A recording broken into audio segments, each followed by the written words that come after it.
Merci d'être venu, de vous être levé tôt un jour férié pour assister à cet échange.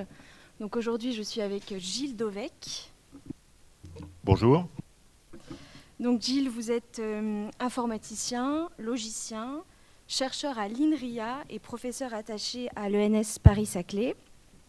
Vous avez écrit sur plein de choses, notamment sur la logique, sur l'histoire des mathématiques, sur les algorithmes.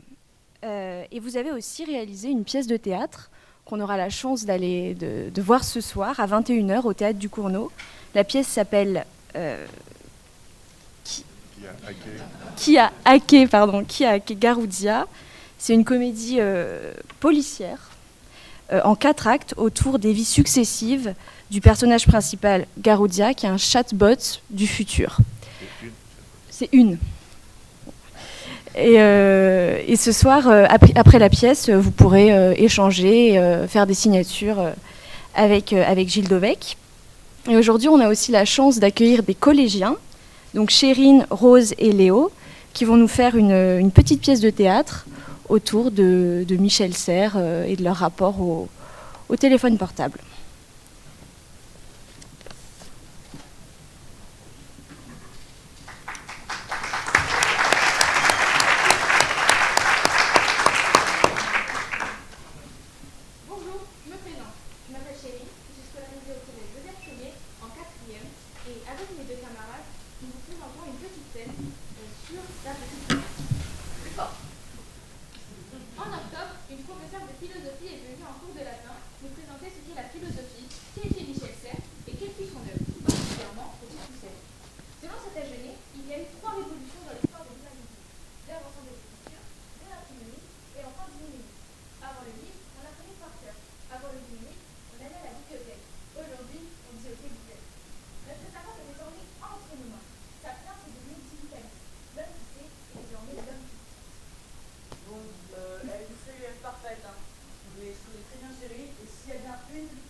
Public. Plus fort. Je me balade avec et je leur donne des chronos. Ah ouais, ok. Bon, je suis pas tout le temps sur mon téléphone. Hein. T'es sûr que tu veux qu'on demande à ta mère? Allez, on va aller.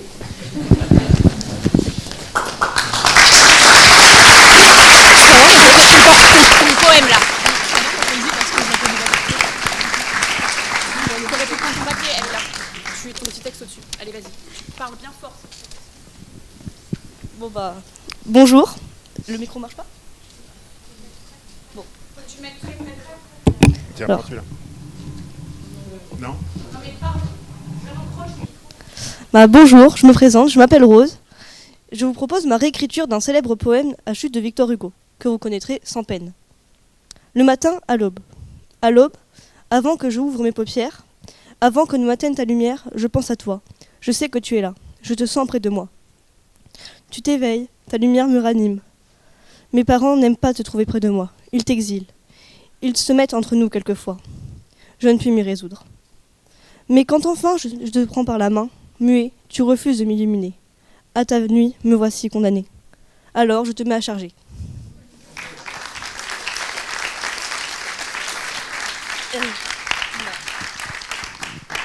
Bravo, merci beaucoup.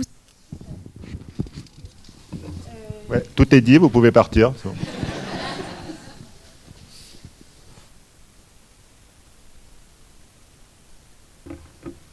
Gilles, je vous en prie, si vous voulez rebondir sur cette petite scénette, si vous voulez nous en parler, est-ce que vous, déjà, vous vous sentez petite poussette ?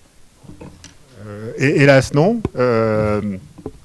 J'aurais bien aimé avoir un portable quand je suis entré en 6e, mais j'ai eu un seul bout de ficelle et même pas de morceau de bois. Voilà. Donc ça a été mon cadeau d'entrer en 6e.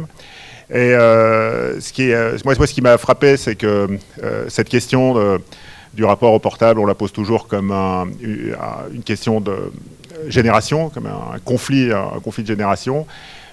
Et on pourrait un peu inverser ce conflit de génération, les vieux qui sont tout le temps sur leur téléphone, les parents qui sont tout le temps sur leur téléphone au lieu de s'occuper de leurs enfants. Voilà, c'est un vrai drame.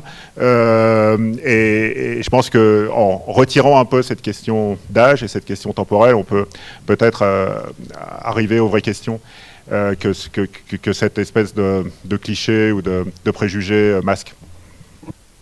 Et en parlant de vraies questions, parfois on a l'impression que les technologies, notre portable, tout ce monde qui nous entoure, crée des besoins artificiels, des besoins qu'on n'avait pas.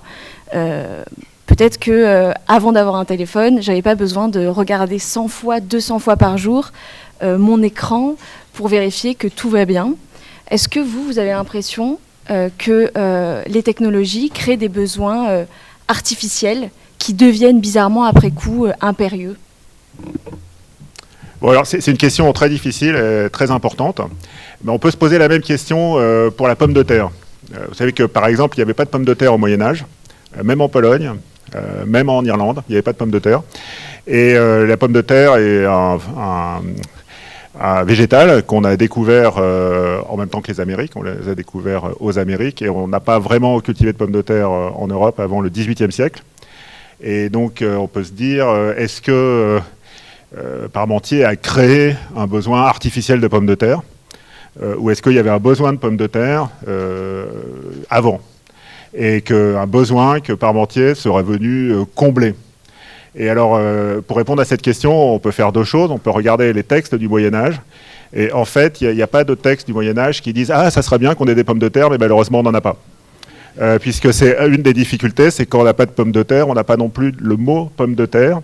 Et donc, on ne peut pas regretter l'absence d'un objet auquel on n'a même pas encore pensé.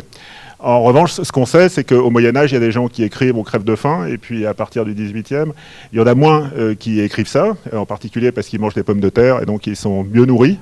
Et donc, on peut dire que la pomme de terre était un besoin, même si les personnes qui vivaient au Moyen-Âge n'avaient pas de la faculté d'exprimer ce besoin. Alors, si on vient maintenant aux outils numériques, on peut se poser la même question, c'est-à-dire, est-ce qu'il y avait, alors bien sûr, à l'époque où il n'y avait pas de téléphone portable, il y avait personne qui disait, c'est dommage, on n'a pas de téléphone portable, contrairement à ce qui arrivera dans 50 ans. Encore que, voilà, moi, une fois, je m'étais perdu, je devais aller chez des amis, et je cherchais, j'avais pas la bonne adresse, et donc j'errais comme une âme en peine dans la ville en cherchant un truc. Alors peut-être certains d'entre vous n'en ont jamais vu, mais au XXe siècle, il y avait des objets qui s'appelaient des cabines téléphoniques. Et donc je cherchais une cabine téléphonique pour pouvoir appeler le téléphone fixe de mes amis et leur demander quelle était leur adresse exacte. Et donc là, je me suis dit, j'aurais dû déposer le brevet, je me suis dit, ça serait bien qu'on ait une boîte de chaussures avec laquelle on puisse se balader, puis en ouvrant la boîte de chaussures, on trouverait à l'intérieur un téléphone. Moi, j'imaginais ça comme un téléphone fixe, mais dans une boîte de chaussures, et on pourrait téléphoner comme ça. Et donc voilà, j'ai inventé le téléphone portable. J'avais un besoin de téléphone portable perdu comme une âme en peine dans cette ville, même si je ne connaissais pas le mot téléphone portable. Je me disais, ça serait bien d'avoir un téléphone qui serait portable, mais je ne savais pas que ça s'appelait un téléphone portable. Donc ce n'est pas parce qu'on n'a pas exprimé avant le téléphone ou avant l'ordinateur le souhait ou le désir d'avoir un tel objet que ce désir n'existait pas, que ce besoin n'existait pas. Et donc une manière de répondre à cette question, c'est d'essayer de se replacer dans dans l'histoire un peu longue, et d'essayer de voir si ces objets, finalement, appartiennent d'abord à une famille d'objets, à une transformation plus profonde, qui serait peut-être plus facile à analyser. Et donc, il n'y a pas que les téléphones portables. Avant le téléphone portable, il y avait des téléphones fixes. Avant le téléphone fixe, il y avait le télégramme, le télégraphe. Et donc, si on a inventé successivement le télégraphe, le téléphone fixe, le téléphone portable, etc., si on a persévéré dans cette entreprise, peut-être maléfique, mais enfin, en tout cas, on a persévéré pendant des dizaines d'années, on a peut-être le signe qu'il y avait un besoin il y avait ce besoin. Le télégraphe a été inventé par Samuel Morse, et Samuel Morse a été traumatisé par le fait que, bon, c'est une histoire pas très drôle, du fait que sa femme est morte et il n'a pas pu être prévenu du fait que sa femme était mourante. Voilà, et donc il est revenu de voyage et il a appris que sa femme était morte pendant qu'il était en voyage. Et donc c'était pas du tout un ingénieur, c'était un peintre. Et donc à ce moment-là, il s'est dit, ça serait pas mal qu'il y ait un truc qui puisse prévenir les gens à distance dans ce type de situation. Donc ça, c'est une première question, c'est est-ce que le téléphone fait partie d'un mouvement de fond ou est-ce que c'est une invention isolée ?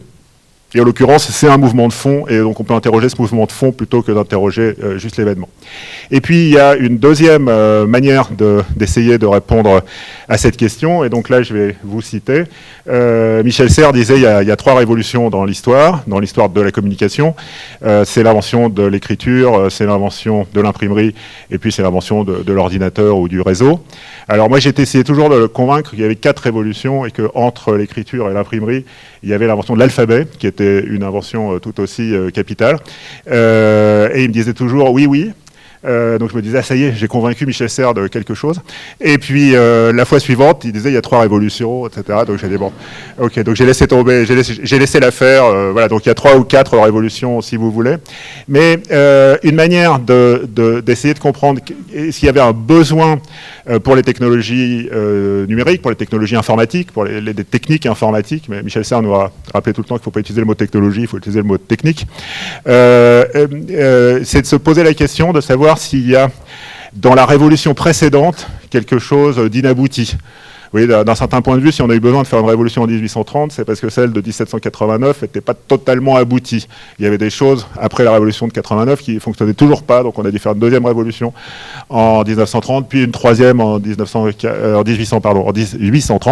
et en 1848. Et donc on peut se poser la question, qu'est-ce qui n'a pas marché dans la révolution de l'imprimerie ? Et en quoi la révolution de l'imprimerie nous a menés dans un monde qui était invivable ? Et là, en quoi l'invention de l'imprimerie a posé un certain nombre de problèmes, et ces problèmes, on a eu besoin de les résoudre, et pour les résoudre, on a inventé l'ordinateur, et le téléphone, et ChatGPT, et Internet, etc. Et il y a une chose qui est frappante. J'avais entendu une fois un écrivain qui exprimait un sentiment que j'ai moi-même ressenti très souvent. Vous savez, les libraires comptent la taille des livres en mètres. Donc vous, quand vous écrivez un livre, il fait en général 1 cm. Si vous êtes très prolixe, votre livre fait 2 cm. Et dans une librairie, les libraires ont des rayonnages qui se comptent en mètres. Et dans les bibliothèques, les grandes bibliothèques comme la Bibliothèque nationale de France ou quoi, ils comptent la taille des livres en kilomètres. Et donc quand vous avez une bibliothèque comme la Bibliothèque nationale de France qui a 14 millions de volumes, et vous voyez que si chaque volume fait 1 centimètre, voilà, je vous laisse en exercice le calcul du nombre de kilomètres que ça fait de mettre ces 14 millions de volumes bout à bout, et que même si vous rentrez dans une librairie, et que quand vous êtes en train d'écrire un livre, c'est long, ça prend plusieurs mois, plus d'une année, on passe par des moments de découragement, on passe par des moments d'enthousiasme, on passe par des moments de découragement, mais finalement, si par hasard, on fait l'erreur d'entrer dans une librairie au milieu de l'écriture de son livre, on se dit, il y a déjà des centaines de mètres de livres, avec quelle importance que j'ajoute 1 centimètre de plus ou non. Et donc, voilà, l'imprimerie nous a permis, alors que bien sûr, l'écriture ne nous permettait pas de faire, mais l'imprimerie nous a permis d'avoir 14 millions de volumes à la Bibliothèque de France.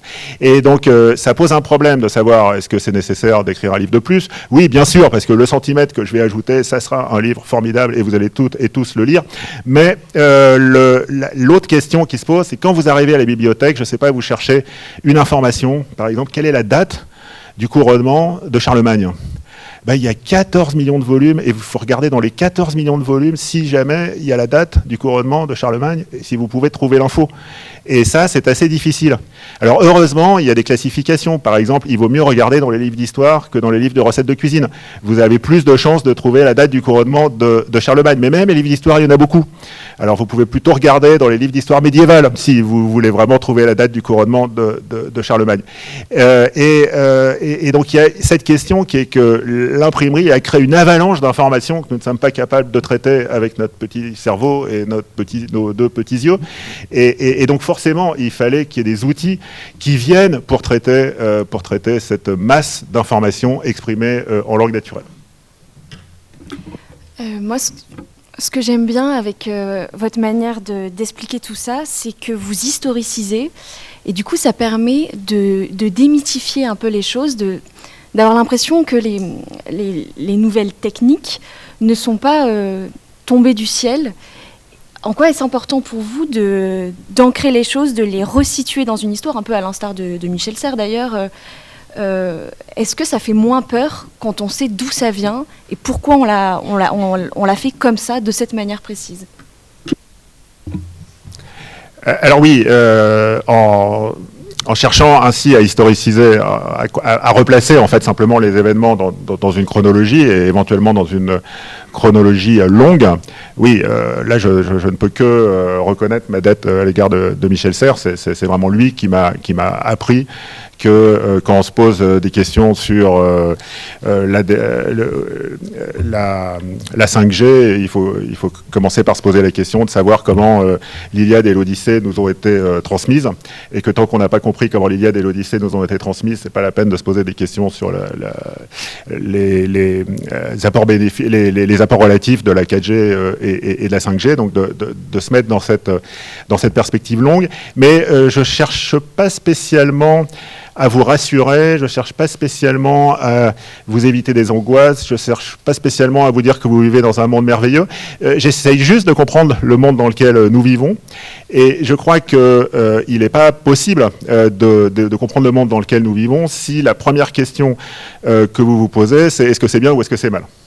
C'est-à-dire cette question, elle va bien sûr venir à un moment, mais la première question, ça doit être qu'est-ce que c'est, comment ça marche, d'où ça vient, et c'est seulement dans un second temps qu'on peut se poser la question de savoir si c'est bien ou si c'est mal.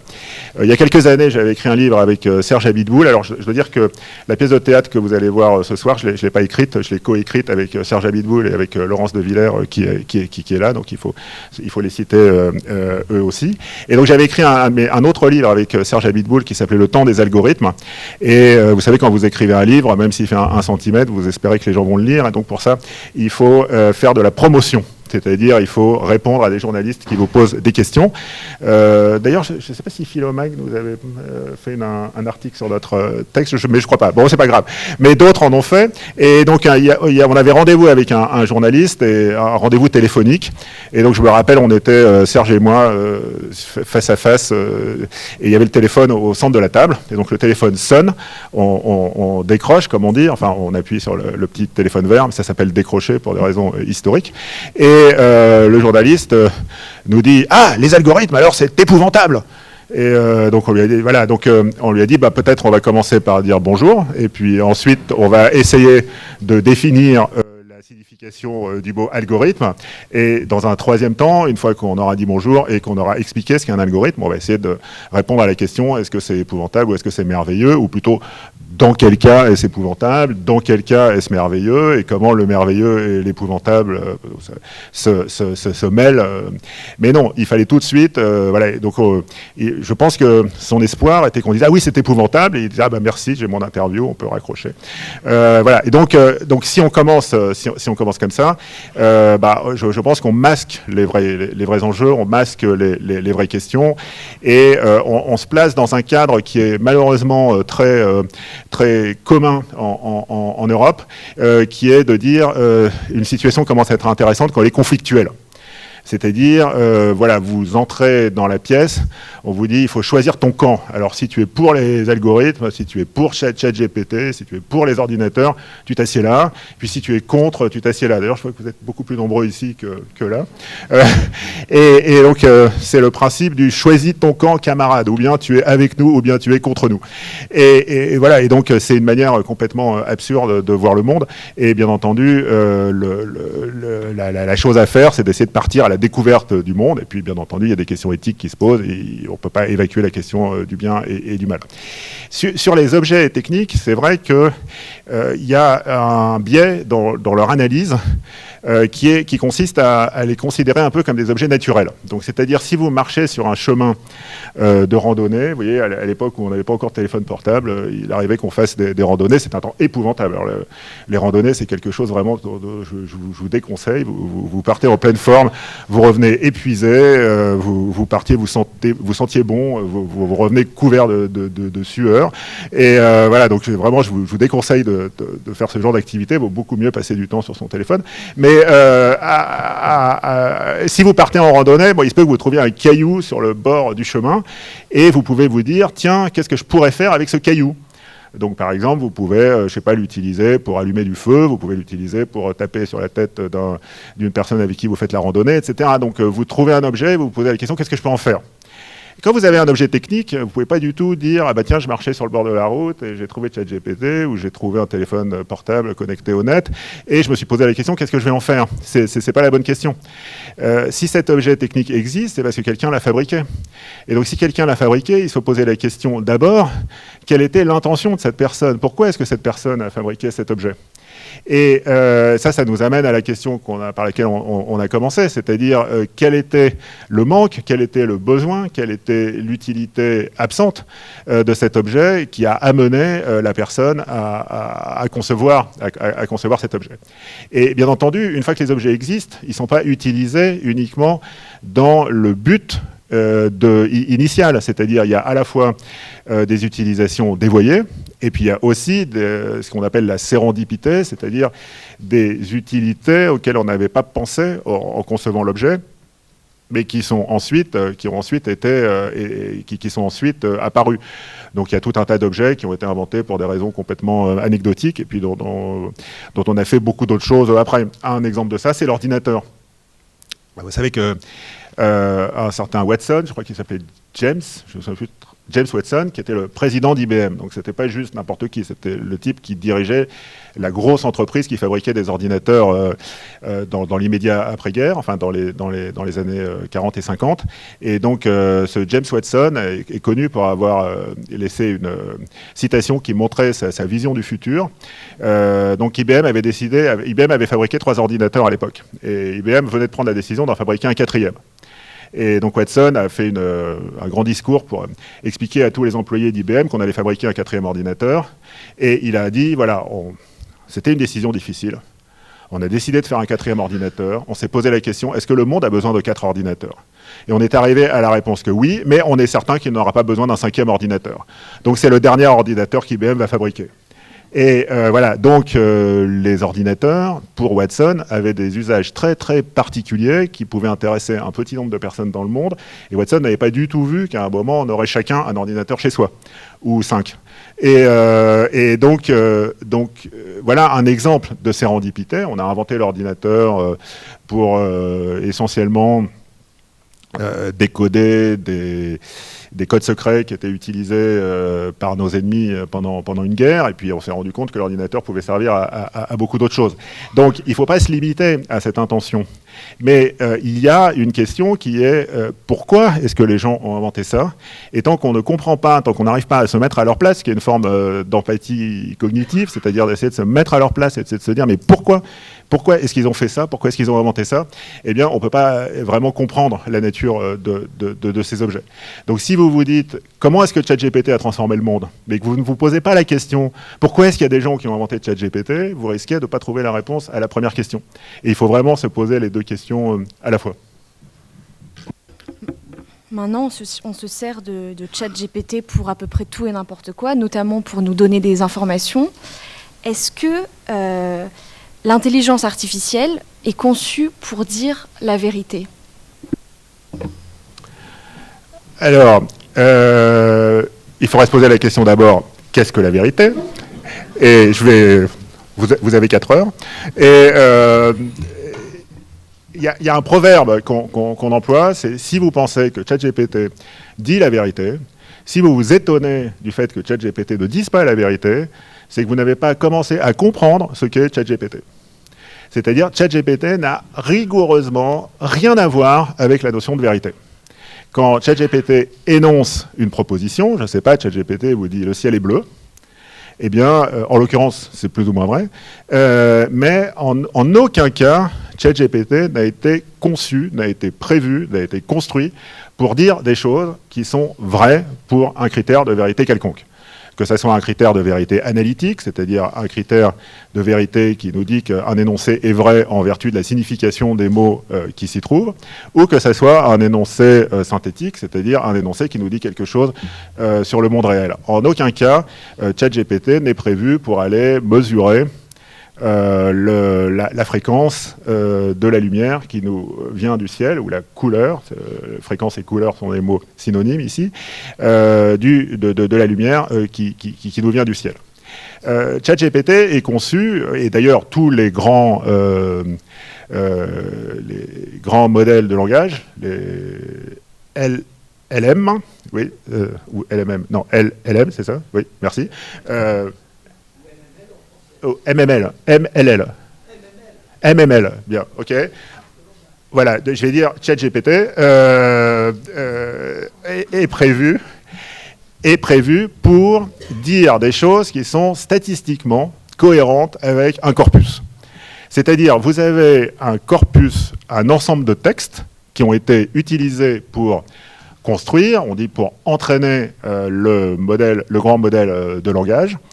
Et la question qui se pose, et la manière dont ChatGPT est construit, c'est pour dire, si vous avez un début de phrase qui est « le ciel est », vous voyez, ce n'est pas une phrase complète, c'est juste le début d'une phrase, ce qu'on appelle un prompt, et peut-être il y a une traduction du mot prompt, une invite. Donc vous avez une invite qui est « le ciel est », eh bien, la question que vous cherchez à résoudre, c'est dans mon corpus de phrases, dans tous les textes que j'ai utilisés, quel est le mot qui est le plus probable après cette invite, après ce prompt.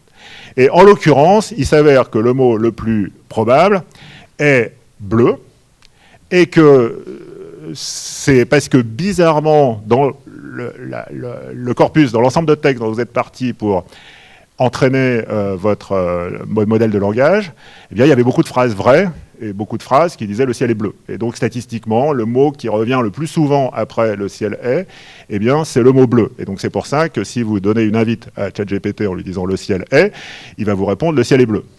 Mais vous voyez que dans cette manière de construire des textes, qui consiste juste à se dire « j'ai déjà une invite », donc par exemple « le ciel est bleu », maintenant qu'est-ce que je vais dire ?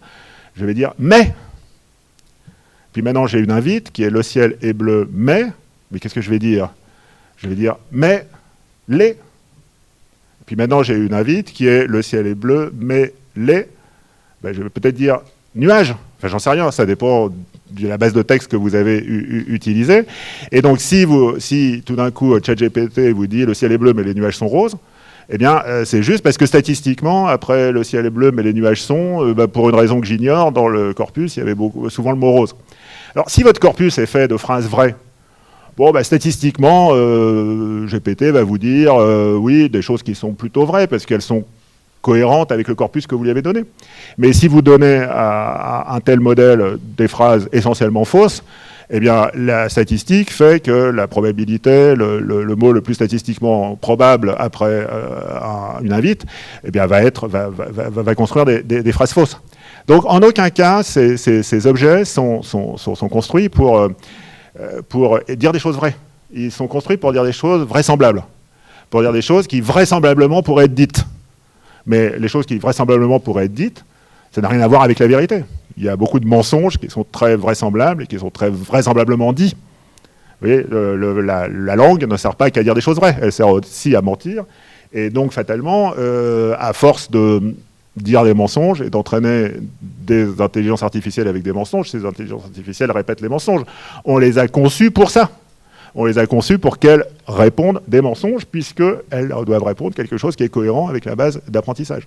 Et donc, en aucun cas, il faut chercher de la vérité là-dedans. Quand vous cherchez de la vérité, c'est que vous n'avez toujours pas compris de quoi vous parlez. Une fois, moi, je cherchais un poème de Baudelaire et ChatGPT m'a inventé un poème que Baudelaire n'avait jamais écrit. Là, j'ai pu facilement me rendre compte que c'était pas Baudelaire, c'était vérifiable. Est-ce qu'on peut imaginer qu'à un moment donné, l'intelligence artificielle va se mettre à produire des informations qu'on ne pourra pas vérifier, donc à nous donner des directives importantes, mais qu'on ne sera pas capable de les vérifier, d'attester que cette information est juste? D'abord, on n'est pas absolument sûr que Baudelaire n'a pas écrit ce poème. Vous savez que la maison de Baudelaire a brûlé. Ça, c'est une autre, un Fox. Hein, mais vous savez que la maison de Baudelaire a brûlé et que 90% de la production de Baudelaire a disparu. Voilà, donc on ne sait pas ce que Baudelaire a écrit ou n'a pas écrit. Bon. Et dans ce cas-là, je crois que c'était un poème que Baudelaire avait écrit, puis il n'était pas très content, donc il l'a mis à la poubelle. Beaucoup de poètes font ça. Hein, donc, et ici, voilà, je ne vais pas faire jouer les deadbots et dire faire parler les morts, mais je pense que Michel Serres ici nous aurait répondu: faites attention, la question que vous posez n'a aucune nouveauté. C'est-à-dire, il y a des mensonges qui sont proférés par les intelligences artificielles, mais il y a des mensonges qui sont proférés par les intelligences naturelles, celles que vous portez dans votre petit crâne, et que je porte dans mon petit crâne également, où il y a quelques neurones qui essayent de faire aussi bien que ChatGPT, mais bon, qui n'y arrivent pas, puisque j'ai beaucoup moins de mémoire qu'un ordinateur, et ma mémoire est pleine de trous, et donc c'est beaucoup plus difficile pour moi d'essayer de dire des choses vraisemblables. Et donc, la question de la propagande, c'est-à-dire le fait de dire des choses vraies ou des choses fausses, mais surtout des choses invérifiables, eh bien, fait partie de notre humanité. C'est-à-dire, on ne peut pas espérer, d'ailleurs je ne sais pas si ça serait souhaitable, que nous devenions des animaux à tout le temps dire la vérité, et que nous ne puissions jamais faire de désinformation, faire de propagande, etc. Vous savez que je ne sais plus, dans ces histoires horribles là, de la période communiste, je ne sais plus dans quel pays exactement, mais il y avait un pays qui avait fusionné le bureau des statistiques et le bureau de la propagande. Et effectivement, c'est une bonne idée de fusionner ces deux bureaux, puisque ça serait embêtant que le bureau de la propagande dise quelque chose et que le bureau des statistiques dise le contraire. Enfin, ça serait embêtant pour la propagande. Ça serait bien pour la vérité, mais ça serait embêtant pour la propagande. Et donc, il valait mieux mettre les statistiques sous la coupe de la propagande. Donc, on a toujours dit des choses fausses, on a toujours dit des choses qui étaient invérifiables. Vous savez que pendant la Première Guerre mondiale, l'essentiel du combat, c'était de faire croire à l'ennemi qu'il avait déjà perdu la guerre en donnant des informations fausses, de manière à ce que les soldats n'aient plus le cœur de venir combattre, en disant de toute façon c'est foutu, alors foutu pour foutu, autant essayer de sauver sa peau. Et donc c'était déjà, bien avant les objets d'intelligence artificielle, un enjeu énorme, en particulier un enjeu politique et un enjeu militaire de mentir. Maintenant, il se pose une question qui est qu'on a longtemps pensé que ce qu'on entendait était susceptible d'être faux. Donc je ne sais pas si je vous dis, tiens, j'ai vu le pape avec une doudoune blanche. Eh ben, vous pouvez me dire quoi, le pape avec une doudoune blanche? Mais qu'est-ce que tu racontes? En revanche, si je vous montre une photo du pape avec une doudoune blanche, alors là, vous le voyez, donc vous le croyez. Et donc, il y avait une différence de modalité entre la parole et l'image. La parole étant, on le sait, sujette au mensonge, alors que l'image, beaucoup moins. Bon, et ben ça, c'était bien au XXe siècle. Mais il faut arrêter de penser comme ça, puisque aujourd'hui, les images peuvent tout autant que les paroles véhiculer des mensonges. Alors pourquoi est-ce que les paroles véhiculaient plus de mensonges que les images? C'était parce que dire quelque chose de faux, ça coûte peu. Vous voyez, n'importe quel imbécile comme moi ou comme vous peut prendre un sujet, un verbe, un complément et faire une phrase qui est fausse. Hein, ça coûte rien. Ça ne coûte pas beaucoup d'énergie, ça ne coûte pas beaucoup d'argent. En revanche, faire une image fausse, bon, ça demandait un peu de technique. Truquer des images, manipuler des images, bon, bah, ça demandait au minimum un labo photo, une paire de ciseaux. Voilà, c'était compliqué. Voilà. Et aujourd'hui, voilà, c'est la démocratisation de l'accès au savoir. Faire des images fausses est devenu à la portée de tout le monde. Et donc là où il y avait beaucoup de désinformation verbale, mais peu de désinformation visuelle, ben maintenant il y a autant de désinformation verbale que de désinformation visuelle.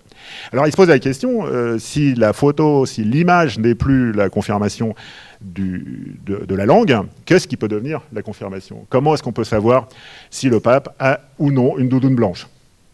Bon, d'abord, on peut se poser la question, est-ce que c'est vraiment important de savoir si le pape a une doudoune blanche? Peut-être. On peut lui laisser le choix de la couleur de sa doudoune, et ça n'a pas grande importance pour nous. Donc, il faut déjà se poser la question de savoir quels sont les points sur lesquels la vérité est importante et quels sont les points sur lesquels on peut raconter des histoires. On peut, vous savez, voilà, je vais moi aussi jouer les Cassandres. Les téléphones portables ont tué quelque chose qui était merveilleux, qui était le droit à la mauvaise foi et le droit à l'exagération. Donc maintenant, si dans un dîner, vous voulez dire j'ai traversé un hiver épouvantable, il faisait moins 30, il y a toujours quelqu'un pour vous dire c'était pas tout à fait moins 30, c'était moins 27. Bon. Oui, donc ça, avant les téléphones, ça n'arrivait pas, donc on pouvait exagérer, on pouvait dire moins 30, mais moins 30, c'était les jours où ça allait, parce que d'habitude, c'était moins 40. Non, maintenant, vous pouvez plus. Voilà, donc cette possibilité d'exagération, elle est devenue difficile à assumer. Voilà, donc maintenant, il faut faire attention à ce qu'on dit. Par exemple, avec les étudiants, on avait tout le temps l'habitude de mentir. Donc moi, j'écrivais des trucs au tableau, puis je les effaçais, et puis après, les étudiants venaient me dire « Oui, mais tu as écrit ça au tableau ?» J'ai dit « Non, non, pas du tout, c'est faux. C'est faux, je sais que c'est faux, j'aurais jamais écrit un truc pareil. » Et maintenant, ils disent « Si, j'ai la photo, là, j'ai pris la photo du tableau, donc j'ai la preuve que tu as écrit ça. » Non, non, mais la photo est un fake.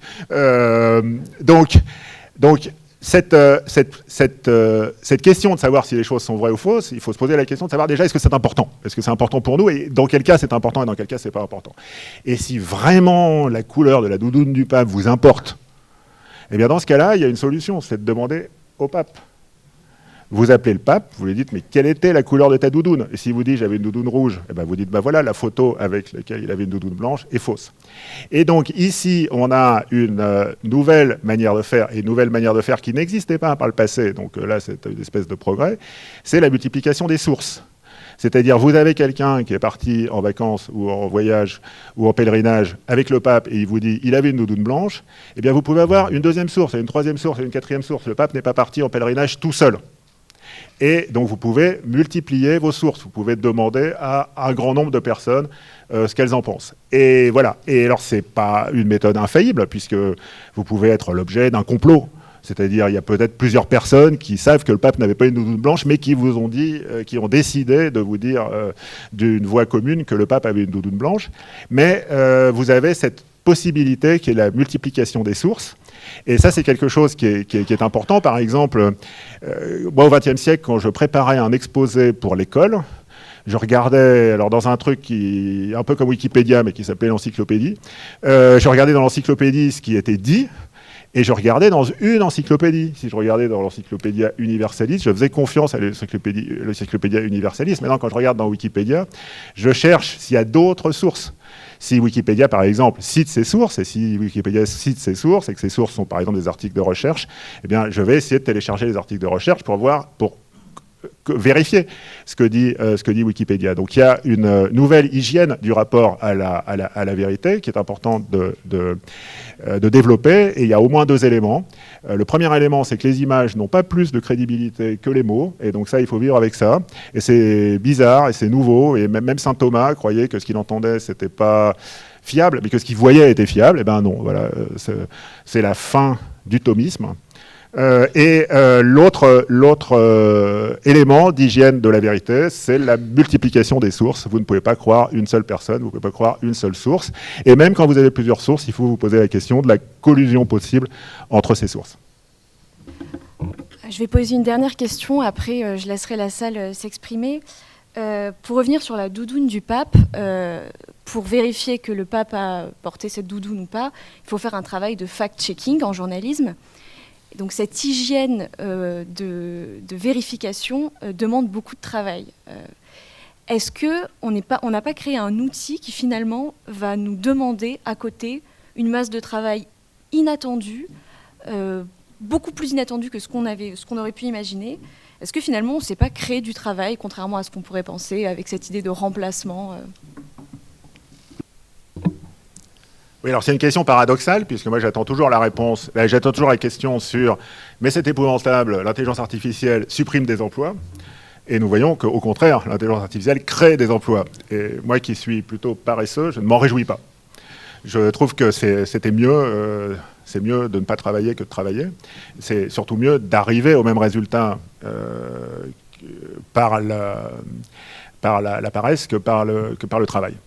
Mais oui, tout à fait. Et nous avons perdu peut-être un rapport naïf et un rapport gratuit à la vérité. Et nous devons être sur un mode, une modalité, beaucoup plus de méfiance, beaucoup plus de vérification. Et oui, la vérification demande un travail. Et c'est pour ça que je disais, ce travail, on ne pourra pas le faire tout le temps. Donc il faut vraiment se poser la question de savoir qu'est-ce que nous voulons vérifier. C'est-à-dire... Bon, je pense que vous avez à peu près compris que la couleur de la doudoune du pape m'importe peu. Et donc moi, je ne vais pas passer une journée entière à essayer de vérifier cette information. Finalement, tant pis. Tant pis si c'est faux, et puis tant pis pour le pape s'il a une doudoune d'une autre couleur. En revanche, oui, quand il y a une information qui m'est vraiment essentielle, quand, je ne sais pas, j'essaye de fabriquer un avion et que je pense que je vais ensuite voler dans l'avion, oui, ça m'intéresse de savoir si les outils mathématiques que j'utilise pour calculer mon avion sont corrects ou non, puisque s'ils ne sont pas corrects, l'avion va s'écraser, et si je suis dans l'avion, ça m'embête un peu. Et donc dans ce cas-là, oui, il faut passer du temps et il faut donner de sa personne et donner de l'énergie pour vérifier les informations. Mais ici aussi, je pense qu'il faut... c'est une manière un peu de rendre hommage à Michel Serres aujourd'hui, il faut aussi se départir de l'idée que c'était mieux avant et l'idée qu'avant, la vérification était très facile. Puisque avant que vous ayez le 06 du pape dans votre carnet de téléphone, c'était très compliqué de vérifier aussi, mais pour une autre raison. Alors, c'était pas compliqué de vérifier les informations parce qu'on était dans un mode de défiance, comme on l'est aujourd'hui. Mais c'était compliqué de vérifier les informations parce que l'accès à l'information était beaucoup plus difficile. Moi, j'ai vécu l'époque où à la Bibliothèque nationale, vous aviez, c'est peut-être toujours le cas, mais tout le monde s'en fout, mais vous aviez des cartes de couleurs différentes. Et selon que vous étiez en licence, en master, enfin en maîtrise, comme on disait à l'époque, en doctorat ou déjà docteur ou quoi, vous aviez accès à des morceaux différents de la bibliothèque, parce qu'il y avait des livres qui étaient, je sais pas, j'imagine qu'ils étaient plus haut sur les étagères, donc ça demandait un plus grand travail aux bibliothécaires d'aller les chercher, et donc on les réservait qu'à des lecteurs qui le méritaient. Une fois, pour vous raconter une anecdote, j'avais une citation de Picasso que j'avais mise dans un livre. Et puis je me suis dit, bon, c'est embêtant parce que cette citation de Picasso, je l'ai juste trouvée sur le net. Donc il faudrait quand même que je vérifie que c'est la bonne citation de Picasso. Et pourtant, j'avais trouvé 40 occurrences de cette citation sur le net. Et j'étais relativement confiant parce qu'il y avait un dictionnaire des citations qui était écrit par un professeur agrégé de français. Bon, j'ai rien contre les agrégés de français, mais un professeur agrégé de français qui avait fait un dictionnaire des citations dans lequel il y avait cette citation de Picasso. Donc je me suis dit, lui, il a dû quand même vérifier son... Bon, mais j'étais pas complètement confiant, donc je me suis dit, je vais vérifier par moi-même. Un des trucs qui m'avait mis la puce à l'oreille, c'est que ces citations étaient souvent citées sans aucune source. On dit Picasso a dit ça, mais on ne sait pas où il l'a dit, quand il l'a dit, à quelle occasion. Et donc j'ai trouvé une source qui référençait un article que Picasso, enfin une interview que Picasso avait donnée à un critique d'art dans une espèce de fanzine des années 30 qui n'était pas si facile à trouver. Bon, j'ai trouvé qu'il y avait en France deux exemplaires de ce fanzine, un à la Bibliothèque nationale et l'autre à la Bibliothèque Sainte-Geneviève. Et je suis allé à la Bibliothèque Sainte-Geneviève et on m'a dit « Ah, vous n'avez pas accès à ce document. » J'ai dit « Pourquoi ?» On m'a dit « Parce que vous n'avez pas de doctorat. » Alors j'ai dit, ça tombe mal, j'ai un doctorat. Donc vous allez me chercher le document. Ils m'ont dit, mais il faut venir avec la preuve de votre doctorat. Ah, j'ai dit, ah, mais c'est très bien. Pour une fois, vous ne croyez pas les fake news. J'aurais pu vous raconter que j'avais un doctorat, alors que j'en avais pas. Donc j'ai dû aller chez moi, faire une photocopie de mon doctorat. Et je suis revenu, ils m'ont dit, ah, un doctorat en informatique, on n'est pas sûr que c'est un doctorat. Alors, bon. Donc j'ai dû demander, j'ai dit, je veux parler au manager. Et donc finalement, j'ai réussi à retrouver ma citation. Et elle était fausse.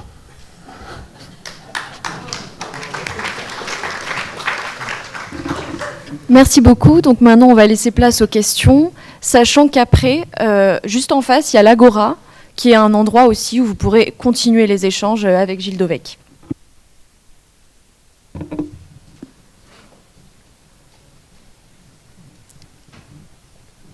Le micro va circuler.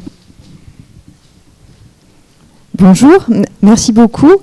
Alors, je rebondis sur la fin de votre exposé, notamment sur le rapport à la vérité. Dans ce que vous décrivez, avec un souci de la rigueur, de la vérification, on sort de la technique, notamment de ChatGPT. Il ne faut pas croire ce que dit ChatGPT parce que ChatGPT n'est pas fait pour retranscrire la vérité. Donc je sors de cette technique-là, je vais à la bibliothèque Sainte-Geneviève pour vérifier. Mais aujourd'hui, ChatGPT, on est un peu au début, même si ceux qui s'y intéressent peuvent y passer un certain temps. Ce n'est pas encore une technique qui a envahi totalement nos façons de produire, nos façons de penser, de nous informer. Mais est-ce que demain, justement, l'émergence de cette intelligence artificielle ne va pas produire une sorte d'envahissement, en quelque sorte, de contenu, de façon de produire une forme de réel, de bain environnemental dans lequel on sera plongé, qui fait que cette alternative-là, c'est-à-dire à un moment donné, passer la porte de la bibliothèque Sainte-Geneviève, trouver des journalistes qui vont avoir des contacts et qui vont vérifier auprès de personnes réelles ce qui s'est passé, par exemple, est-ce que le pape avait telle ou telle doudoune, est-ce que ça ne va pas modifier l'environnement qui permet aujourd'hui d'aller vérifier, c'est-à-dire de sortir de cette technique pour la mettre un petit peu en contradiction avec le réel, finalement. Est-ce qu'il n'y a pas un risque que ça modifie totalement notre capacité à aller chercher la vérité en dehors de cette intelligence artificielle? Et si tel est le cas, est-ce qu'il y a des parades techniques ou pas techniques, d'ailleurs, qui peuvent être apportées? Merci. Merci. On prend plusieurs questions, je réponds au fur et à mesure. Oui. Alors, à chaque fois qu'on me pose la question à quoi ressemblera le monde demain, j'ai une réponse facile, c'est de dire j'en sais rien. Mais c'est pas juste que j'en sais rien, parce que le monde pourra être blanc ou noir, ou vert ou rose, mais que je ne sais pas.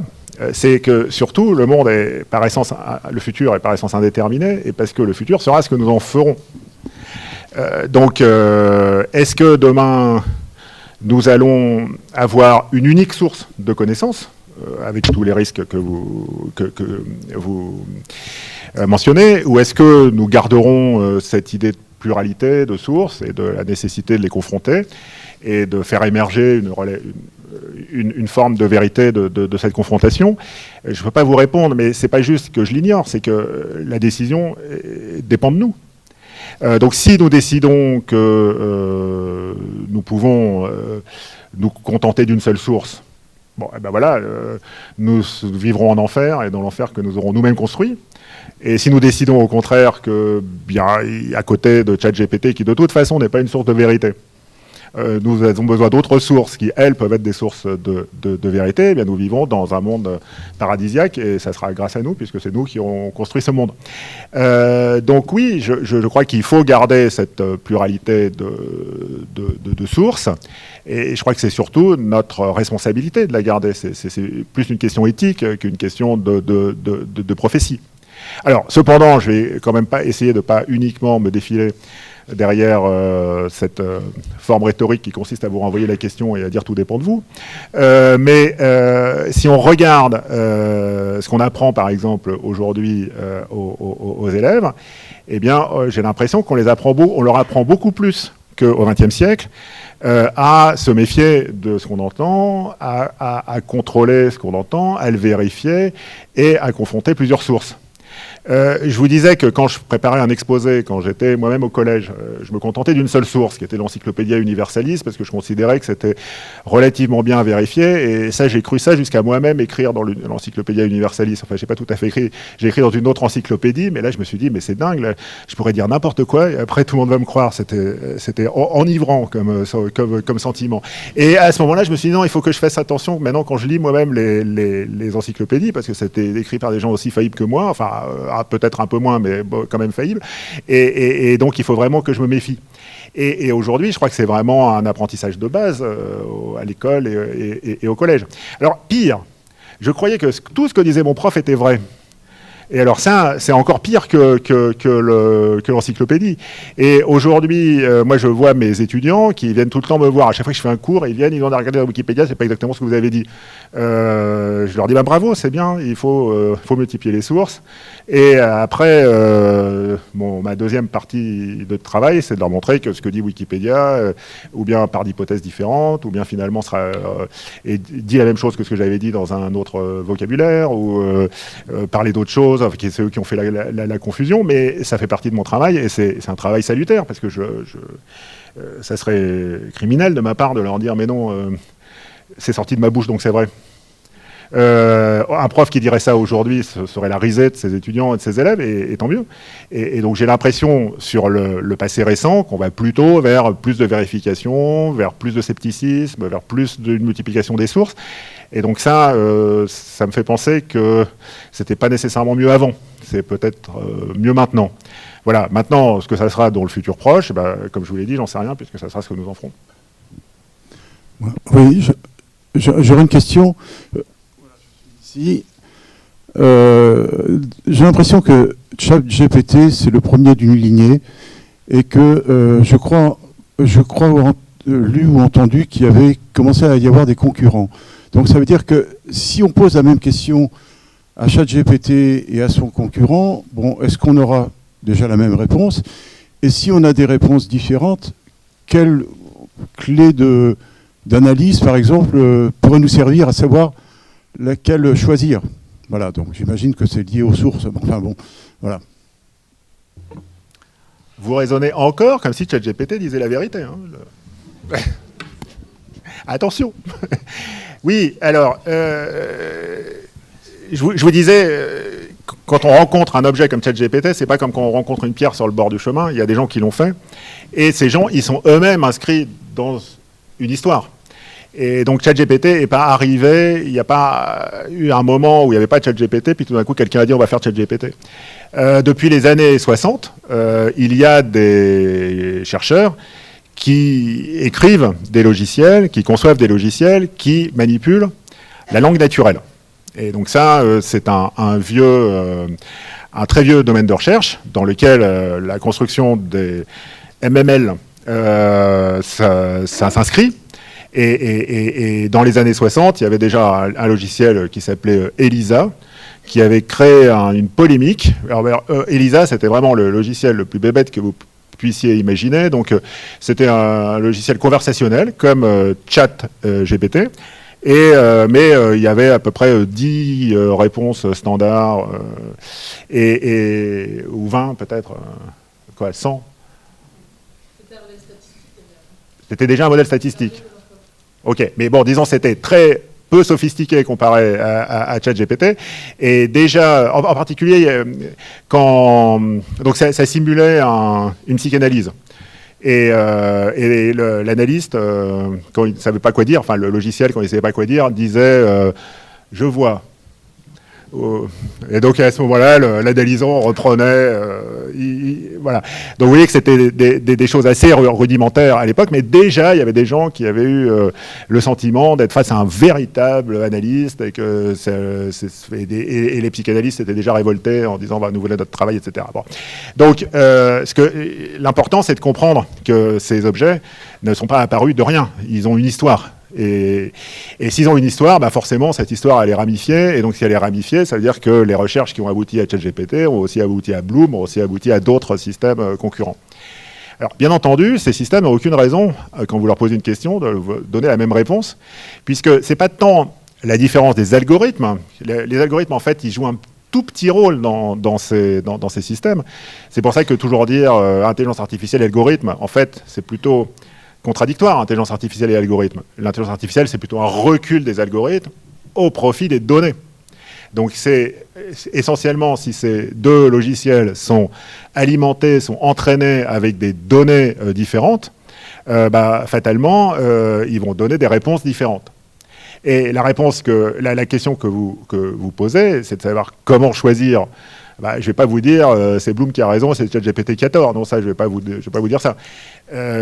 Vous avez deux réponses différentes. C'est le bon moment pour essayer d'avoir la puce à l'oreille qu'il y a un problème et que vous devriez peut-être chercher ou bien une troisième intelligence artificielle pour reposer la même question, auquel cas vous risquez d'avoir une troisième réponse, mais surtout d'essayer de chercher des documents. Alors, dans l'histoire que je vous ai racontée, qui était très 20e siècle, je suis allé à la bibliothèque Sainte-Geneviève, mais vous n'êtes pas obligé d'aller à la bibliothèque Sainte-Geneviève, vous pouvez aller sur bibliothèque-sainte-geneviève.fr, j'invente leur adresse, vous voyez, je suis comme ChatGPT, j'invente juste des trucs crédibles. Bibliothèque-sainte-geneviève.fr, ça a l'air assez crédible, bon, c'est peut-être pas la bonne adresse.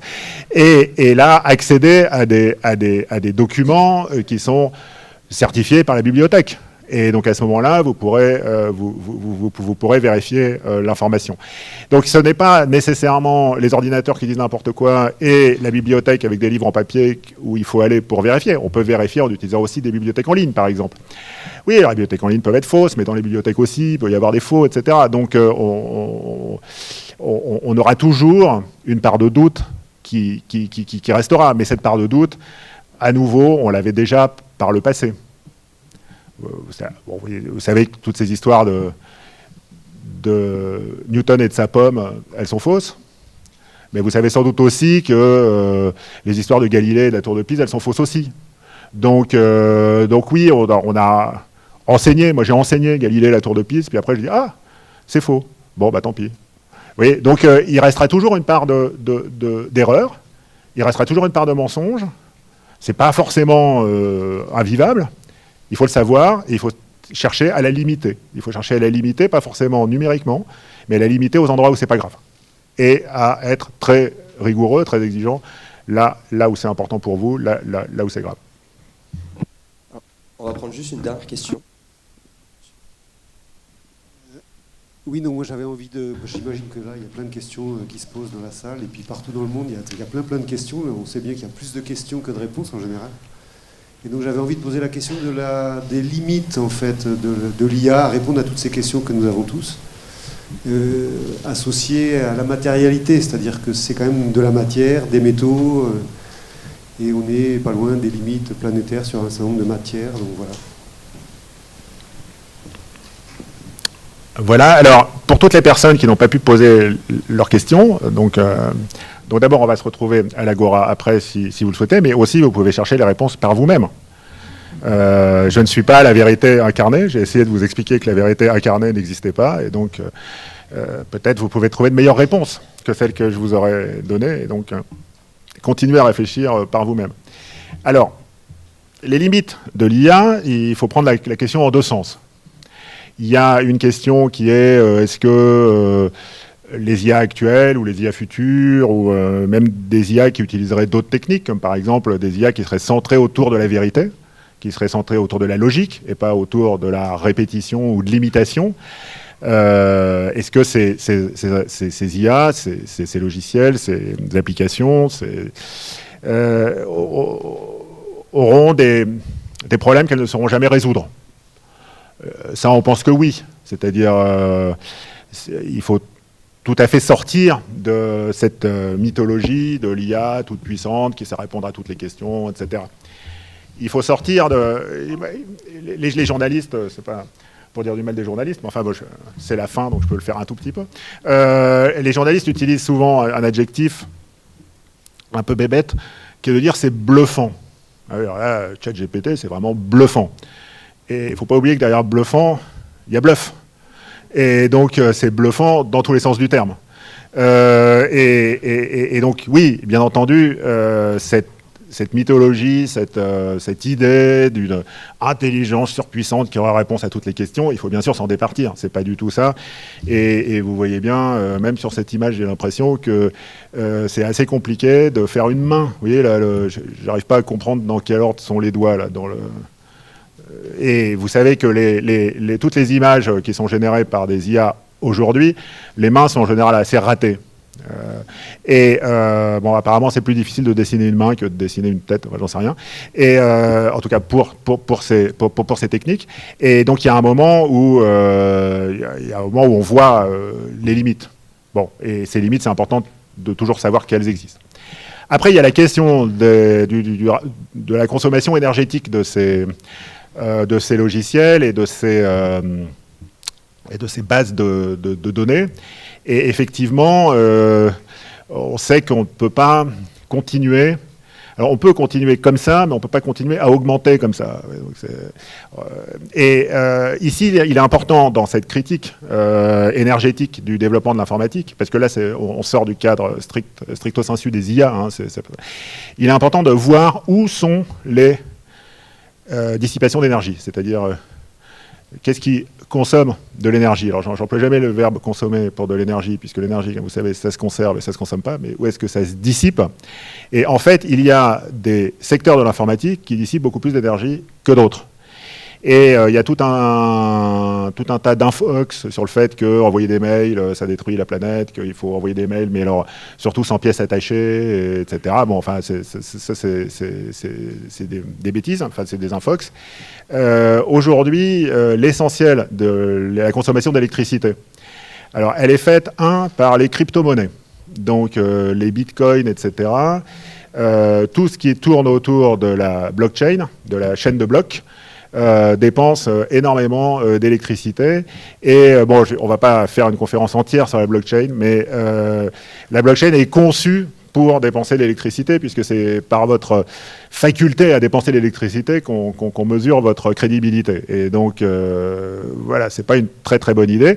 Et on pense que demain, il y aura des chaînes de blocs qui fonctionneront, seront d'autres systèmes qui seront beaucoup moins coûteux en électricité. Donc, il y a à la fois une question pour aujourd'hui qui est de dire méfiez-vous des crypto-monnaies, ça dissipe beaucoup d'énergie, mais également la solution est aussi une solution d'ingénieur, c'est-à-dire c'est aussi changer de méthode, changer de technique pour faire ça. Et puis il y a le deuxième secteur, c'est la vidéo, et donc les échanges de vidéos sur le net sont très coûteuses en électricité.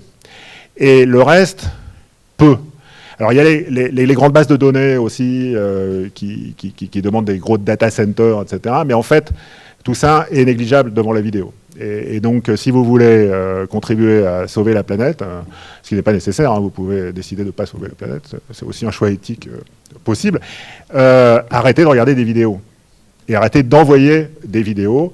Tout le monde s'en fout des premiers pas de vos enfants, de vos petits-enfants, etc. C'est pas la peine de saturer les réseaux avec ça, ou alors en basse résolution. Merci beaucoup. Rendez-vous à l'Agora.